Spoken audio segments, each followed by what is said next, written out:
बहुत दिनों की बात है। किसी गांव में एक किसान रहता था। उसका घर गांव के छोर पर था। वह अपनी पत्नी और एक बच्चे के साथ रहता था। किसान और उसकी पत्नी बच्चे को बहुत चाहते थे। एक दिन शाम को किसान लौटकर घर आया तो अपने साथ एक नेवले का बच्चा भी लेता आया। पत्नी के पूछने पर उसने कहा, मैं इसे बच्चे के खेलने दुलारने के लिए लाया हूँ। नन्हा नेवला और किसान का बच्चा दोनों साथ साथ बड़े होने लगे। 5-7 महीने के अंदर नेवले का बच्चा बड़ा होकर भरा पूरा नेवला बन गया, जबकि किसान का लड़का अब भी पालने में ही झूल रहा था।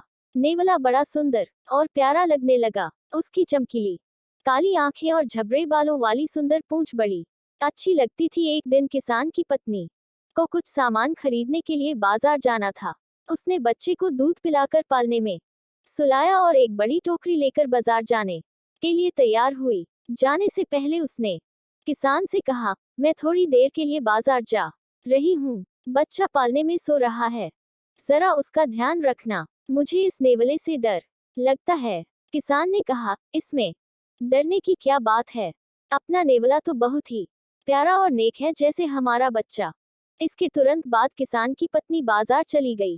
किसान को घर में कोई काम नहीं था। बच्चा भी सो रहा था।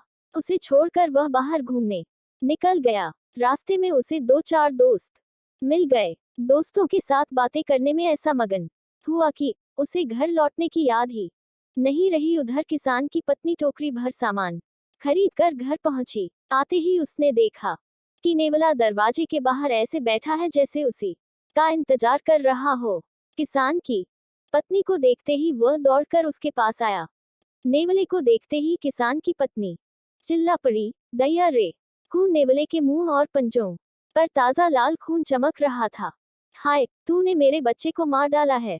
यह क्या किया? किसान की पत्नी जोर से रोने लगी। फिर बिना सोचे समझे ही सामान से भरी टोकरी नेवले के सिर पर दे मारी और धड़धड़ाती हुई बच्चे के पालने की ओर दौड़ी। बच्चा पालने में लेटा गहरी नींद में सो रहा था, मगर उसके पालने के ठीक नीचे खून से लथपथ एक जहरीला काला सांप मरा पड़ा था। मरे सांप को देखते ही किसान की पत्नी तुरंत समझ गई कि नेवले के मुंह में खून क्यों लगा था। वह नेवले को पुकारती हुई बाहर भागी। उसके मुंह से निकला, हाय राम!